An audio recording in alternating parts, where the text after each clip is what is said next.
I want to talk about suffering, or at least the word suffering. I know we use it a lot on this channel because in Buddhism, the first noble truth is usually translated as life is suffering. The Sanskrit word that's used that means suffering is dukkha. What dukkha really means is unsatisfactoriness. That's a better translation. So if we look at it through that lens and stay with that, it changes how we look at this work, I think.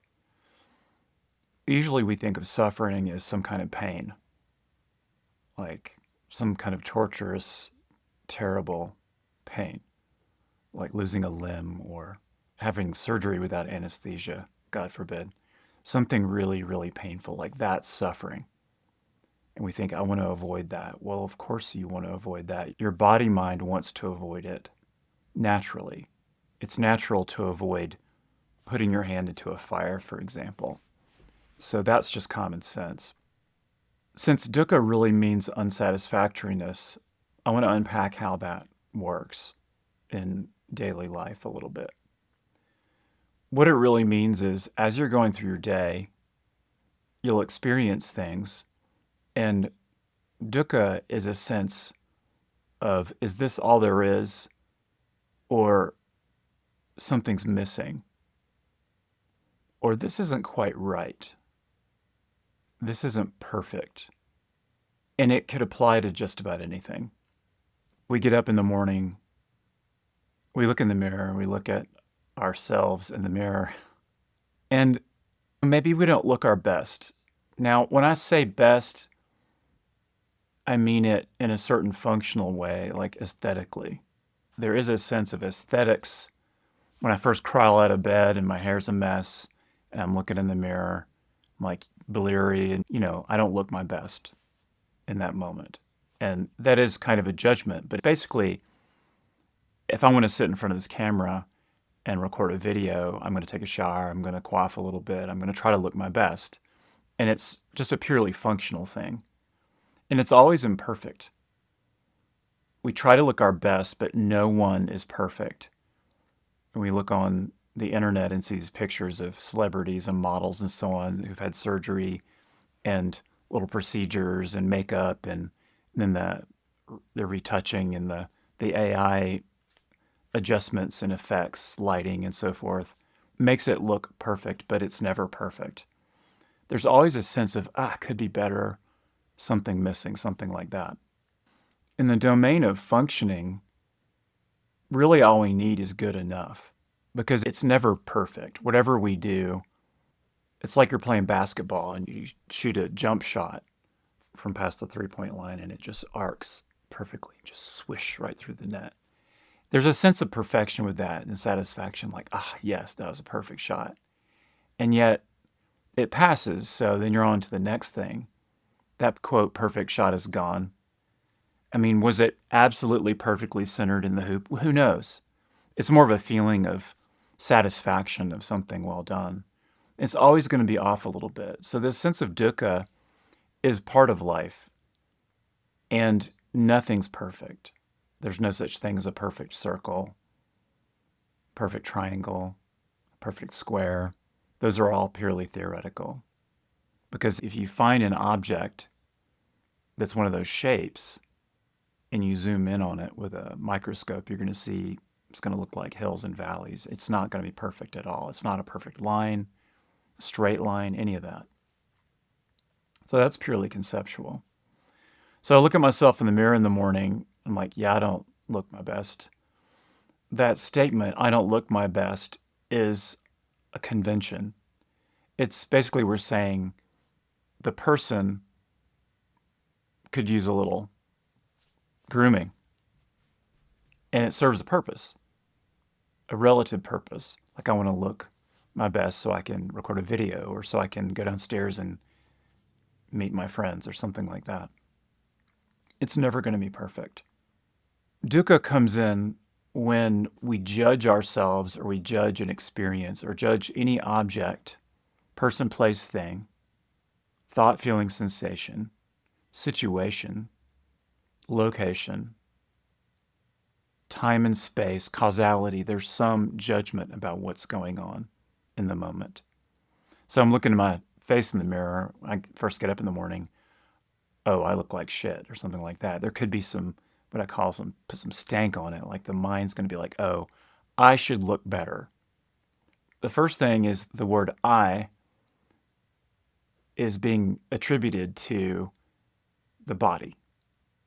And one of the insights of this work is I'm not the body. I'm the awareness of what arises. The body is just arising. I'm the awareness of that. So to say that I don't look my best is a conventional statement. It's not an absolute statement of identity.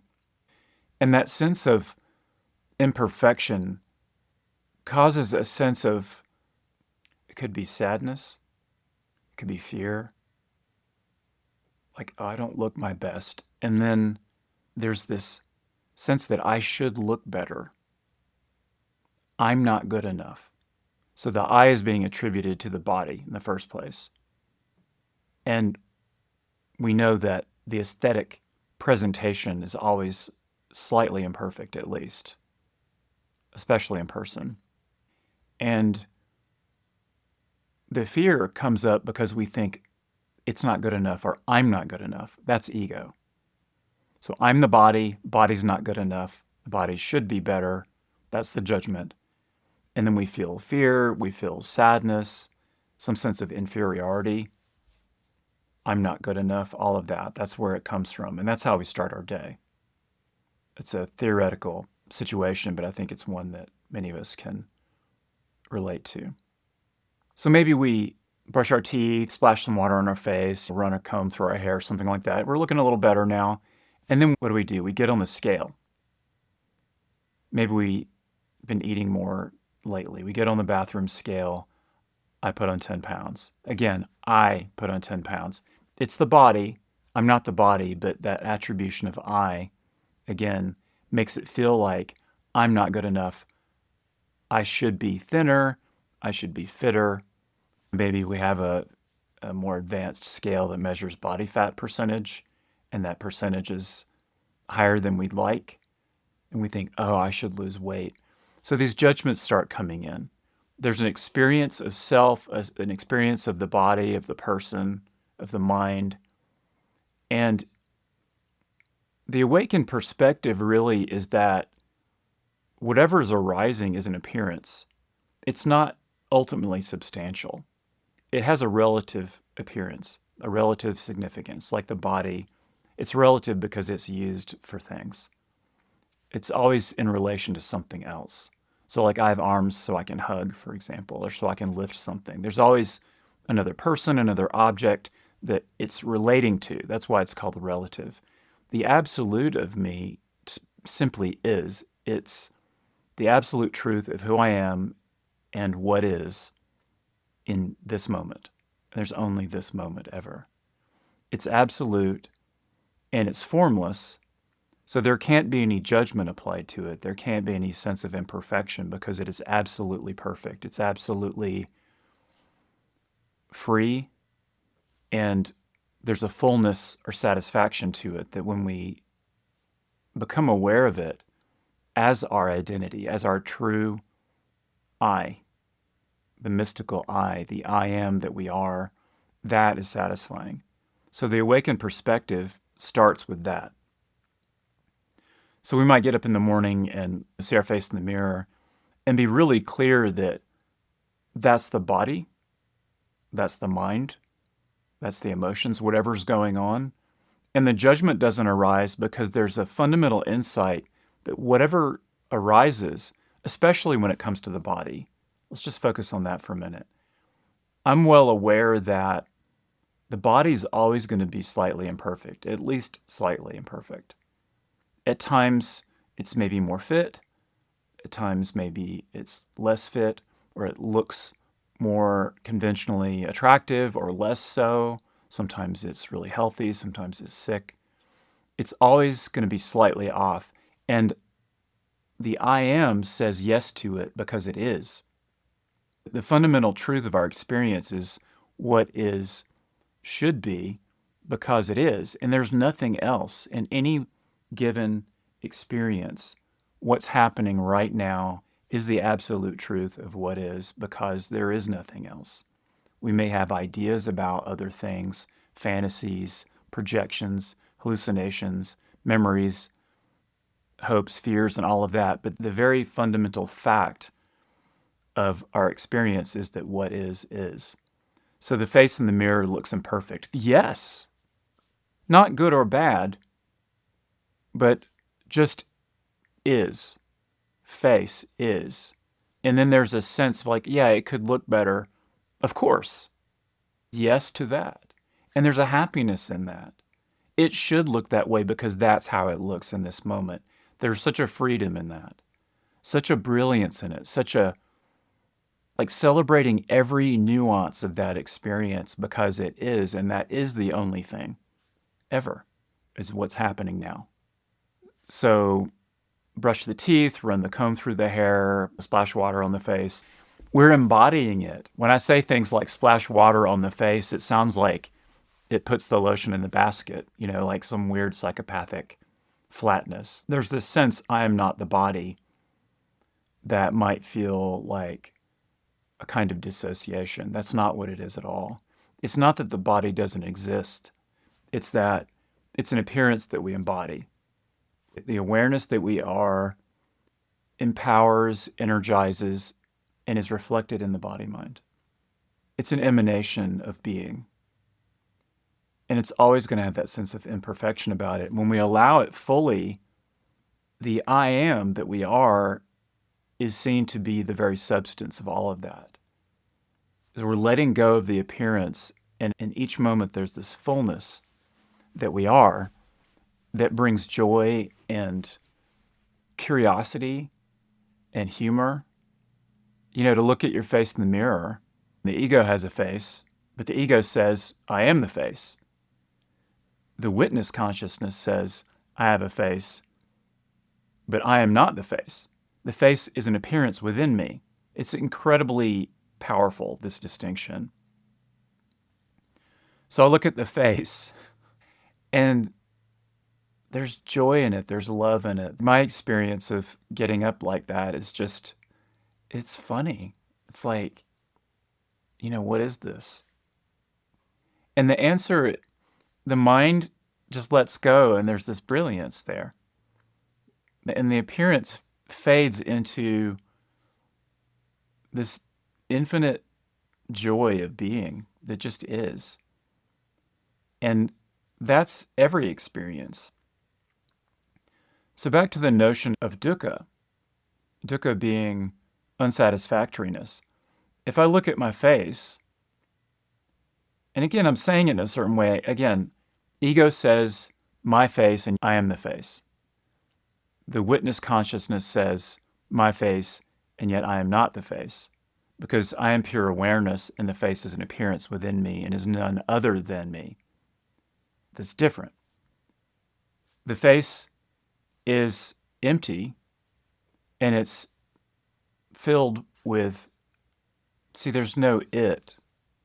There's pure witness consciousness, pure emptiness, pure freedom, appearing as these things. And their sense of independent thingness is caused by the ego, and it's caused by judgment. And there's a subtle sense of it. The first thing that happens is we have an experience and we say, that exists. There's just a sense of it. And what's happening is the mind is perceiving this object. It's a sense experience, but the mind conceptualizes it kind of in the background. And it might be kind of subtle, but it's like even the concept of face. And it exists independently, and then almost immediately, it should be other than it is. And I'm making this gesture because I use this pen. So I witness an object. As I'm witnessing it, it dissolves because the mind has already told me what it is in a relative sense. It's a pen. I know what to do with it. I don't need the thought anymore. It dissolves, and it's none other than an emanation of being. the being that I am, the reality that is no different, non-dual. If I need to use it, I might have other thoughts that come up, but they arise and they pass. So they're not independent, fixed entities that should be one way or another. When I attach to the judgment that it should be different, so the face is imperfect, not only is it imperfect in some relative sense, like it's not aesthetically perfect, that's just a given, but the sense that, oh, it should be, that's where we really get into trouble. That's where dukkha really comes in. Because the first noble truth of Buddhism is basically existence is suffering. So let's just say existence is unsatisfactory, or the nature of existence itself is unsatisfactoriness. That's like saying when the face exists, it's going to be imperfect. And then the second noble truth is that that sense of unsatisfactoriness is caused by desire. The desire is always a desire for something that's not happening now. Because if you desire what's happening now, it's not desire because it already is. So I don't want to be recording a video. I am recording a video. The I am is that in that moment. So there's no desire in it. And whatever's arising in the moment is always perfect in the sense that it is. And that isness is what we are. And it completes itself in that moment when it's beheld without judgment, when it's witnessed as empty. When I say empty, I mean it appears, but it doesn't have any self-nature. It rises and falls. That's just the mind. So when we look at the face in the mirror and say, first of all, it exists, built into that is a sense of, it's not good enough. It's not perfect.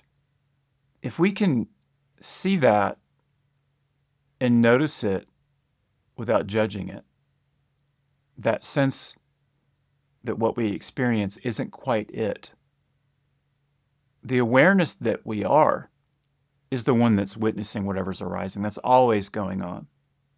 The awareness itself is what's satisfying, is what's complete, is what's absolute.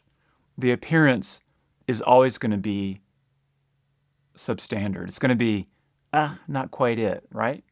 So it comes up and I witness it and I'm gesturing like this is a thought, like, oh, my face is not perfect, or, oh, I put on a little weight, or something like that. There's the I and there's the attribution to the body, and it sees that and understands that it's not true, that it's not who I am in that moment. And the only power that judgment has, that thought, is what I'm giving it unconsciously. So I become conscious of it. Oh. And it's not a problem anymore. It's like who I am is utterly fulfilling. But it's not a thought. It's not an experience. It's the witnessing of the thoughts that pass by and their release into this sense of fullness, this sense of beingness. I just wanted to focus on the word suffering the way we usually talk about it. Often when we talk about awakening or enlightenment, I don't usually use the word enlightenment because it sounds like some beam of light comes down, which is not necessarily true, and it's just another experience. I like the term awakening because it's just, you just wake up and realize what reality is. Like you're in this dream state and then all of a sudden you're awake. It's a different state and you can just see what's going on. Often we talk about spiritual awakening in terms of the end of suffering. That's usually the way it's spoken about. That when you wake up, that suffering ends, that it goes away or something like that. And what's left is blissful, or it's complete, or satisfying, or happy, or free, something like that. And it's satisfying, happy, or free in an absolute sense. So there's no limitation in it. There's no barrier, there's no lack, none of that. Just, in a sense, pure happiness, one without a second. But when we talk about the end of suffering, it sounds pretty grandiose, like Yeah, I practiced meditation, but I was cutting vegetables and then I cut my finger by accident and it hurt. There's blood everywhere. It looks like suffering to me. So, what do you mean end of suffering? Does it mean we don't have travails, we don't have accidents, we don't get hurt, we don't experience pain, all of those kinds of things? I'm suggesting that we look at it through a more strict interpretation of what suffering means.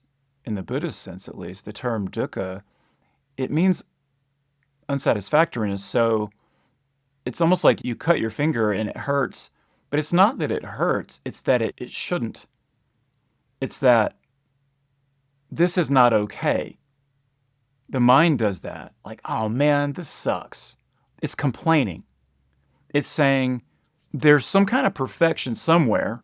I mean, it ain't here, right? That's the presumption. Like, all this is all imperfection going on. And the finger gets cut. Like, oh man, this sucks. It should be different. I wish this weren't happening. In a perfect world, this wouldn't happen. Things like that. That kind of thought process. Okay, in what world are you talking about? There's only this experience right now, anytime. And even the concept of world is just a thought. So you cut your finger, it should be happening because it's happening. And I'm not saying it's good to cut your finger or that you should cut your finger. It's neither should nor should not. It's is. See, being is the truth of who we are. It's just another word for it. But if I want to wake up to my true nature as being, part of that is witnessing what happens and noticing how the mind judges it and how it puts the word I on it. It attributes identity to the body is the main one. So I cut my finger. So first of all, there's a sense of self that we're reifying when we say that, when we're attached to it. And the finger that's cut, that's my finger. But it's as if you're saying, I'm the finger. It's imperfect. I'm imperfect. The world's imperfect. Life sucks. And off to the races. And then I feel a sense of maybe I'm an idiot or I can't cut straight or I don't know what I'm doing. I'm imperfect. That's really what it comes down to is I'm not okay.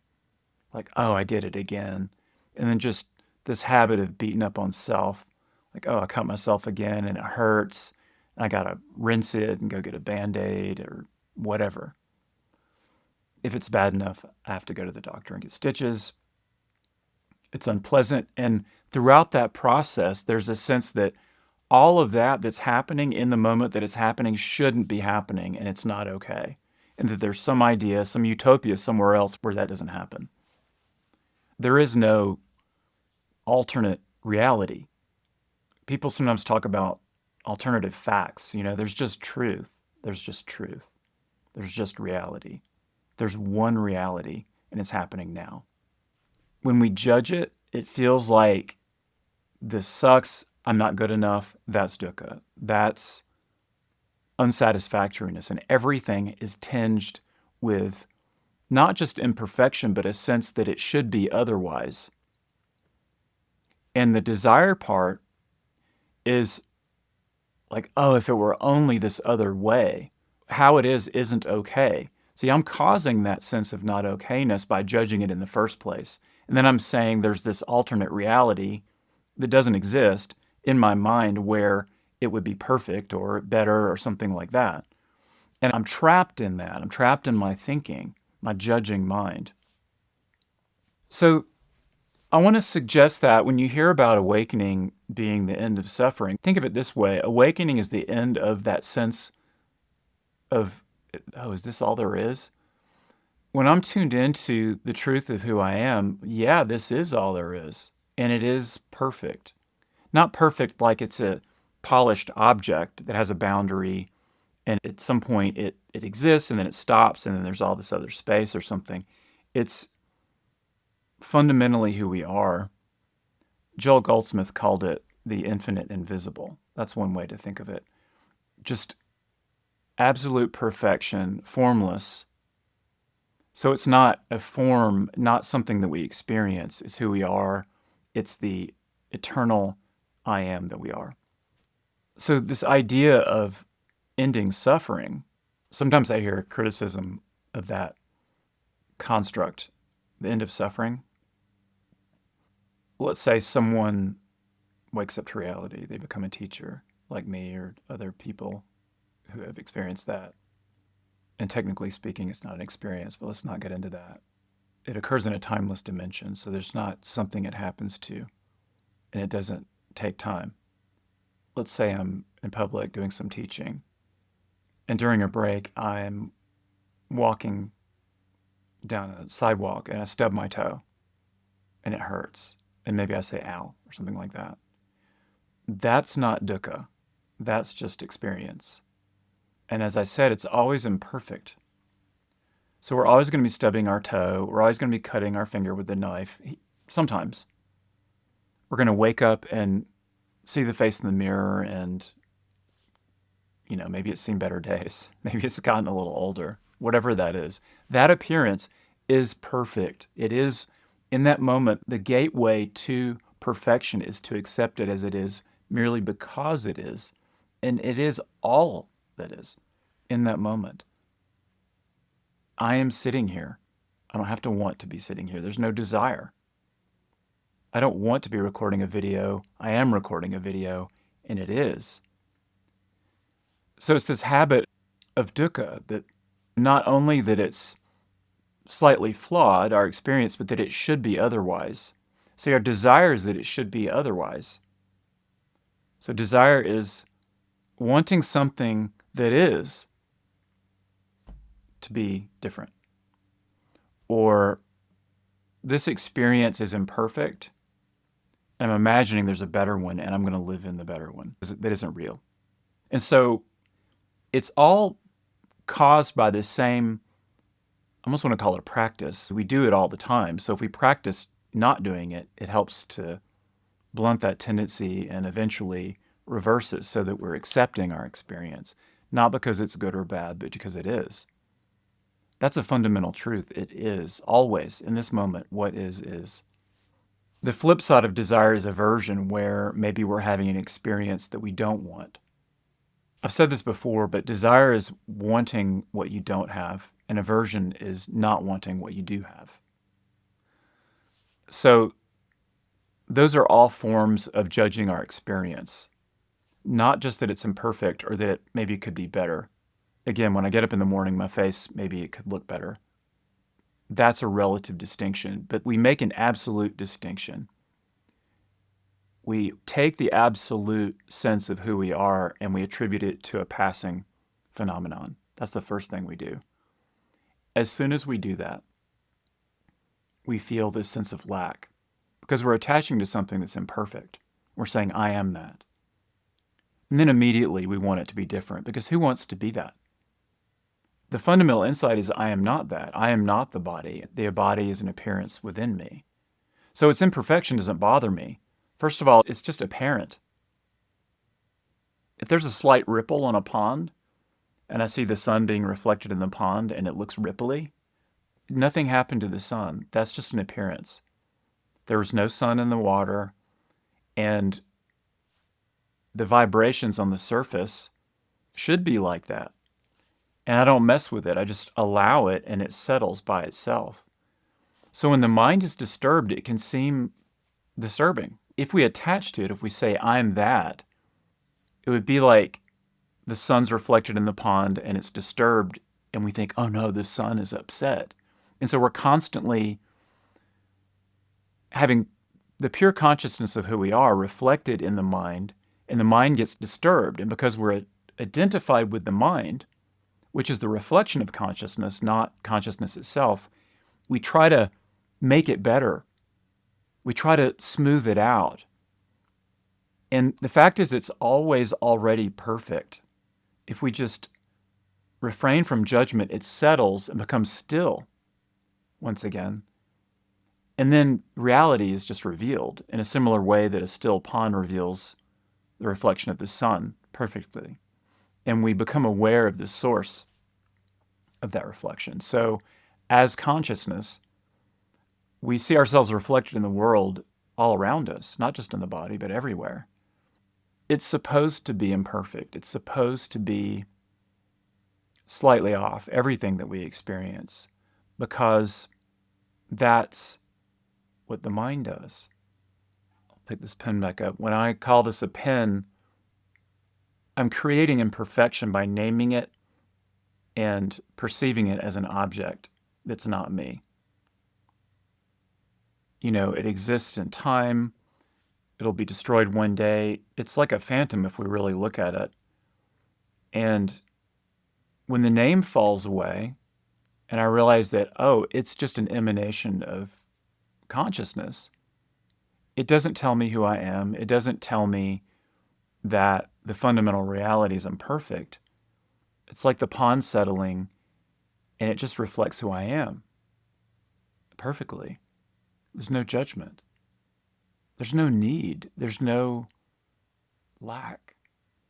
So is the end of suffering? Well, maybe we could rephrase that. Because when we're talking about pens, we think, suffering, pens, what are you talking about? Suffering sounds like torture. It's imperfection, and then the judgment that it should be different. We think that perfection can be found in the mind, that we can create it, or that we can achieve it. It's in the past or the future in some way, like I could somehow make this pen perfect, or maybe make a perfect pen. I think I could take different materials like solid gold and polish it and get the best ink. It's always going to be imperfect, always. And when I see that and let it go, stop judging it, that it should be otherwise, it becomes perfect merely because it's an emanation of who I am, and it's non-dual. There's nothing that needs to be done, nothing that needs to be created. So the body's like that. The world is like that. It's a perfect reflection. It's exactly what it needs to be because it is that in that moment. When I refrain from judgment, it loses that sense of incompleteness or unsatisfactoriness. And what's revealed is utterly peaceful and satisfying. And that's just our true nature.